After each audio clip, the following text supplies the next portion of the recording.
बहुत समय पहले की बात है। एक गांव था। उस गांव में एक सोहनलाल नाम का व्यापारी रहता था। सोहनलाल बहुत ही ईमानदार और दयालु व्यक्ति था। वह ईमानदारी से अपना कार्य किया करता था। सोहनलाल के पास एक गधा था जिससे वह अपना सामान दूसरे गांव तक पहुंचाया करता था। एक दिन सोहनलाल बोला, रामू जल्दी से तैयार हो जाओ, हमें नमक पहुंचाने के लिए दूसरे गांव जाना है। ये कहकर सोहनलाल उस गधे के ऊपर एक नमक की बोरी रख देता और कहता है, चलो रामू, इसे दूसरे गांव पहुंचाना है, जल्दी से मेरे साथ चलो।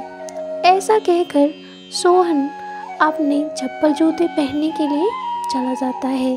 उधर गधा सोचने लगता है, अरे ये रोज़ रोज़ मेरे ऊपर इतना सारा बोझा रखता है, मैं कैसे लेके जाऊंगा? मुझसे ये नहीं सहा जाता, कुछ तो करना पड़ेगा, वरना ऐसे तो मैं मर ही जाऊंगा। ये सब वह सोच रहा था। तभी वहाँ पर सोहनलाल आता है और गधे को अपने साथ लेकर दूसरे गांव के लिए चल देता है। और बेचारा गधा अपने मन ही मन में सोच रहा था कि वह क्या करे। तभी गांव के पास एक नदी थी। उसके पुल पर जब वो पहुंचते हैं तो गधे के दिमाग में एक आइडिया आता है और वो सोचता है, क्यों ना मैं इस नमक की बोरी को इस पानी में फेंक दूं, जिससे ये नमक घुल जाएगा और वजन कम हो जाएगा और मैं फिर आसानी से इसे ले जा सकूंगा।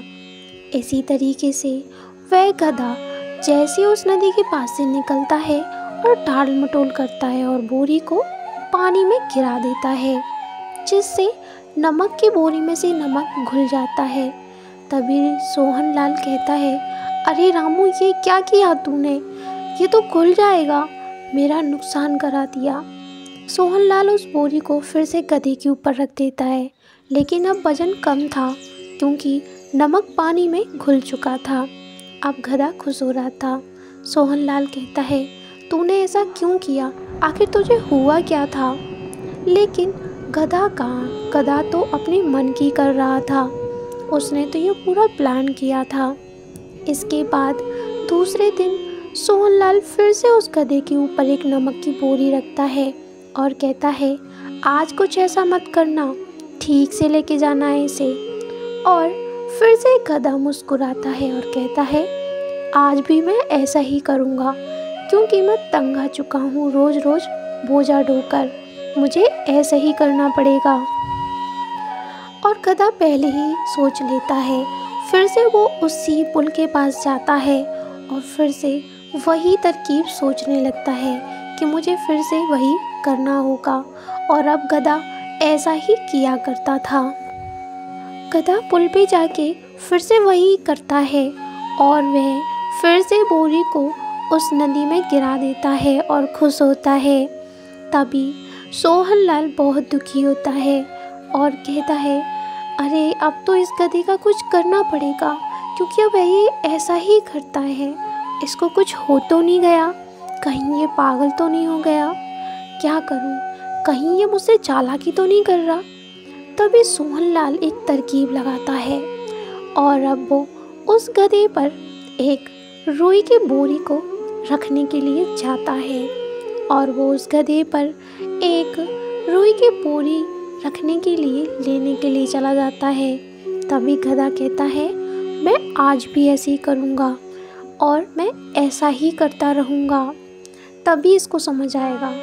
इस बार सोहनलाल गधे के ऊपर नमक की पोटली के बजाय रुई की पोटली रख देता है और कहता है, अब देखूंगा इस गधे को, बड़ा होशियार बनता है। और दोनों लोग फिर से उस पोटली को लेके दूसरे गांव की ओर निकल जाते हैं। गधा जैसे ही उस पुल पे पहुंचता है, वह फिर से वही हरकतें करने लगता है और उस पोटली को लेकर भी वह उसी नदी में जाने लगता है, क्योंकि उसने पहले ही तरकीब जो सोच रखी थी। और उस पोटली को भी वह उस नदी में गिरा देता है। नदी में गिरने से पोटली की रुई गीली हो जाती है और उसका वजन बढ़ जाता है, जिससे गधे के ऊपर वजन हो जाता है। तो गधा कहता है, अरे ये क्या हुआ, मेरे ऊपर तो वजन बढ़ गया, लेकिन क्या करूं, लेकर जाना पड़ेगा। तभी सोहन हंसता है और कहता है, देखा, बड़ा आया था होशियार, लेकिन मुझसे होशियार तो नहीं है ना, ज़्यादा होशियारी कर रहा था। ऐसा नहीं करना चाहिए, अपना काम तो सबको ही करना चाहिए, भला आलस किस काम का। तो दोस्तों, कभी हमें आलस नहीं करना चाहिए। गधा अपना काम करने से कतरा रहा था, जिससे उसे बाद में और भी ज़्यादा वजन ढोना पड़ा। तो दोस्तों, आपको ये कहानी कैसी लगी है, कमेंट करके ज़रूर बताइएगा। ऐसी कहानियाँ आप सुनना चाहते हैं तो चैनल को सब्सक्राइब जरूर करिएगा। हम ऐसी कहानी अपने चैनल पर लाते रहते हैं। तो फ्रेंड्स, जल्दी से वीडियो को लाइक कर दीजिए एंड शेयर कर दीजिए। हम फिर मिलेंगे ऐसी ही एक और वीडियो के साथ। तब तक के लिए धन्यवाद।